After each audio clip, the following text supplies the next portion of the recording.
Are theistic presuppositions superior to naturalistic and materialistic presuppositions within science? Well, I think a theistic presupposition or point of view is a better stance for a scientist to assume, because theists generally think that God could have worked through natural laws or through other processes that we have perhaps less experience with. And so the question is to go out and gather evidence and evaluate the evidence and see what the evidence points to. Now, under a materialist presupposition, you have to say that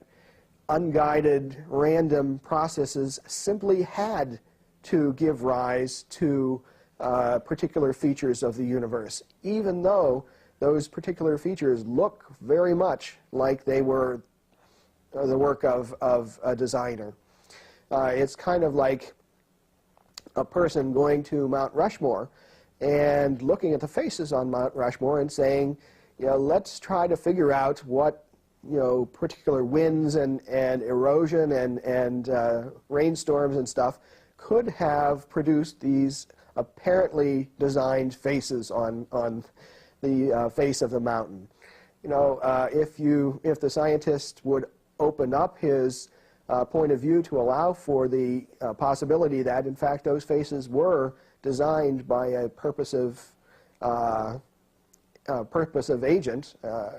then he would be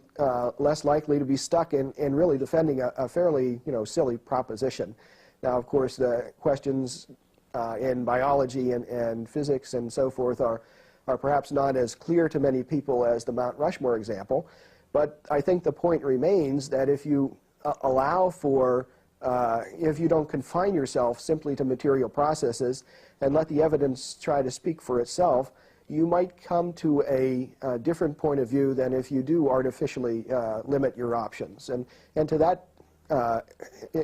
and just for that reason, a theistic point of view, I think, is much superior for a scientist.